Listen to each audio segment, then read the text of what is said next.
सजग असलेलं एकमेव व्यासपीठ भारत न्यूज 44। बातमी तीही बिंदास। प्रभुदास उर्फ अण्णा भोईर यांनी भारतीय जनता पार्टीच्या माध्यमातून जनसेवेसाठी रुग्णवाहिका लोकार्पण करत रुग्णसेवेसाठी टाकलेले पाऊल अभिमानास्पद आहे।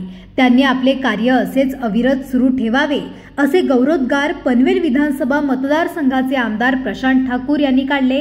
यावेळी रुग्णवाहिका लोकार्पण तसेच प्रभुदास भोईर यांच्या जनसंपर्क कार्यालयाचे उद्घाटन आमदार प्रशांत ठाकूर यांच्या हस्ते त्यांच्याच वाढदिवसाच्या पूर्वसंध्येला खिडूकपाडा येथे करण्यात आली।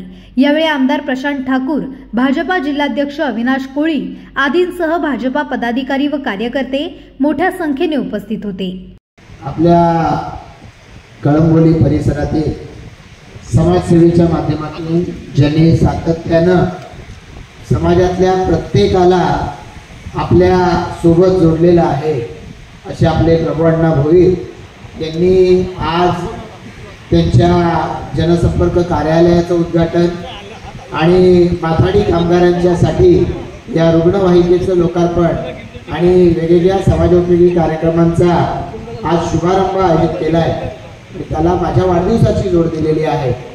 या कार्यक्रमाला उपस्थित असणारे जिल्ह्याचे माजी खासदार सन्माननीय रामशेठ ठाकूर साहेब, सन्माननीय या ठिकाणी जिल्हाध्यक्ष अविनाश कोळी, सन्माननीय जयंत म्हात्रे साहेब, या ठिकाणी उपस्थित असणारे सन्माननीय अतुलदादा पाटील, सन्माननीय नितीनभाई, मंचावर उपस्थित असणारे आमचे अतुल चव्हाणजी, उपस्थित असणारे मंचावरचे या मंडळाचे अध्यक्ष, सर्व या ठिकाणी उपस्थित असणारे नगरसेवक, उपस्थित असणारे प्रभू अण्णांच्या बरोबरीनं आता भारतीय जनता पार्टीचा झेंडा बुलंद करण्यासाठी सातत्यानं दर महिन्याला एक कार्यक्रम कमीत कमी असे वेगवेगळ्या कार्यक्रमांच्या आयोजनामध्ये पुढाकार घेणारे आपले सर्व भारतीय जनता पार्टीचे पदाधिकारी, कार्यकर्ते, सर्व उपस्थित सहकारी मोठ्या संख्येनं पत्रकारांच्या 4-4 रांगा दिसतात मला, लोक उभी आहेत, सर्व उपस्थित मोठ्या संख्येनं पत्रकार, गावातील ज्यांचा प्रवेश झाला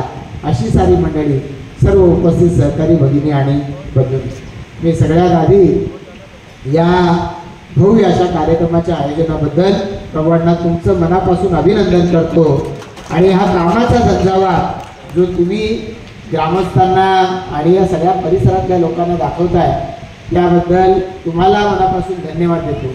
धन्यवाद याच्यासाठी आहे की याच्यामुळे अनेकांना आपणही अशा पद्धतीची काहीतरी कामं करावी अशी प्रेरणा होती। 22 तारखेला आपल्या राज्याचे मुख्यमंत्री देवेंद्र फडणवीस साहेब यांचा वाढदिवस झाला आणि गेली अनेक वर्ष आपल्या वाढदिवसाच्या निमित्तानं ते एक आवाज नियमित करतात की माझ्या वाढदिवसाला मोठे होर्डिंग लावू नका, बॅनर लावू नका आणि माझ्या वाढदिवसाला वर्तमानपत्रामध्ये जाहिराती देऊ नका।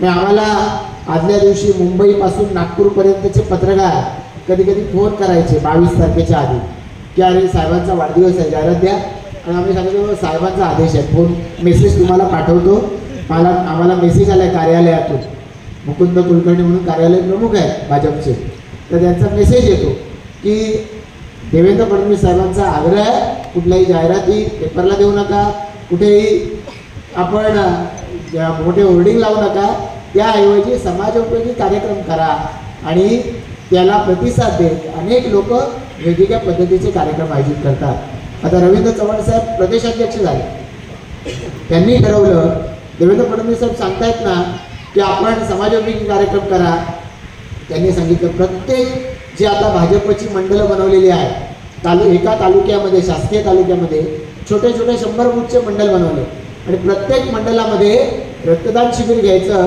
असं चव्हाण साहेबांनी आदेश दिले।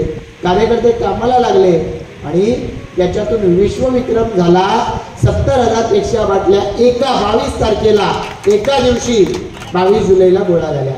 भारतीय जनता पार्टीचा कार्यकर्ता ताकदीनं एखाद्या उपक्रमामध्ये उतरला तर काय करू शकतो याचं हे छोटंसं प्रत्यंतर या कार्यक्रमाच्या माध्यमातून आलेलं आहे आणि त्यामुळे हे सगळं पाहिलं की आपल्या सगळ्यांना मनापासून आनंद होतो। एक आमदार या नात्यानं या मतदारसंघामध्ये वेगवेगळ्या पद्धतीनं आपल्या सर्व समाजोपयोगी कार्यक्रम करण्याचा या ठिकाणी कधी ना कधीतरी योग आला। प्रभू अण्णांनी त्याची आत्ता आपल्याला थोडीशी माहिती सांगितली, पण या बरोबरीनं पक्ष सुद्धा मजबूत झाला पाहिजे याच्यावरती सातत्यानं आपल्या सगळ्यांचाच आग्रह असतो. चव्हाण साहेबांचा आधी ते कोकणाचे आपले नेते होते, आता तर प्रदेशाचे अध्यक्ष आहेत. पक्षाचा आग्रह सातत्यानं राहिलेला आहे आणि त्यामुळे सदस्य नोंदणी झाली. या सदस्य नोंदणीमध्ये सुद्धा पनवेल विधानसभा मतदारसंघ महाराष्ट्रामध्ये सर्वात जास्त सदस्य नोंदणी करणारा असा मतदारसंघ ठरला. अण्णांनी ज्याचा आता उल्लेख केला की पक्ष मजबूत केल्यानंतर काय काय होतं, तर त्याचं प्रत्युत्तर हळूहळू अण्णा सर्वांनाच या ठिकाणी येणार आहे. आणि त्यामुळे हे जे सामाजिक उपयोगी कार्यक्रमांची जोड तुम्ही पक्षाला देताय त्याबद्दल तुमचं मी मनापासून अभिनंदन करतो. वेगवेगळ्या व्यक्तींचा आता या ठिकाणी प्रवेश झाला. कोणी माथाडी कामगार आहे, कोणी व्यापारी आहे, कोणी वेगवेगळ्या क्षेत्रातली मंडळी आहे. सुरेश आपण असाल किंवा सारी मंडळी, आता एक गाव एकत्र झालं आहे आणि त्याचा आनंद प्रभू अण्णांनी मला वाटतं की आतापर्यंत झालेल्या प्रत्येक भाषणात बोलून दाखवलं आहे की एवढं समाधान या ठिकाणी प्रभू अण्णांनी व्यक्त केलं आहे. मला असं दिसतं की निश्चितपणानं या एक भावनिक अशा पद्धतीचा पण त्याचबरोबर कणखर असा नेता प्रभू अण्णाच्या माध्यमातून आपल्याला सगळ्यांना या ठिकाणी मिळालेला आहे, जो देशाचे पंतप्रधान सांगतात सबका साथ सबका विकास या सूत्रानुसार काम करतो. त्यामुळे सगळ्या सहकार्यांना घेऊन पुढे चालण्याचा हा त्यांचा मानस या ठिकाणी दिसतोय. आणि म्हणूनच मी या निमित्तानं पुन्हा एकदा आपण प्रभू अण्णा आणि सर्व पदाधिकारी कार्यकर्त्यांना धन्यवाद देईल. या अशा चांगल्या कार्यक्रमाला माझ्या वाढदिवसाची आपण जोड दिली. 2 तारखेला आपण रोजगार मेळावा घेतला.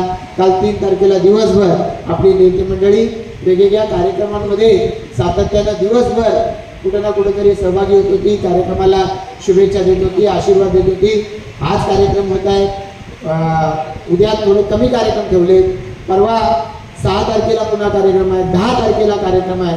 अशा पद्धतीनं कार्यक्रम 8 तारखेला कार्यक्रम आहे. कार्यक्रमांची मालिका ही सातत्यानं सुरू आहे आणि या देशाचे पंतप्रधान नरेंद्र मोदीजी सांगतात त्याप्रमाणे सबका साथ सबका विकास हा आपला मंत्र आहे. आणि त्यामुळे हा मंत्र जपण्याच्या दृष्टिकोनातून आपण सगळेजण प्रत्येक जनसामान्यांची कामं करूया. आपल्याकडे येणाऱ्या प्रत्येकाच्या अडीअडचणी सोडवण्यासाठी सातत्यानं दक्ष राहूया. भारत न्यूज 44 साठी भूषण साळुंखे, कळंबोली. अशाच नवनवीन अपडेटसाठी बघत रहा भारत न्यूज 44. सत्याचा प्रकाश, बातम्यांचा विश्वास.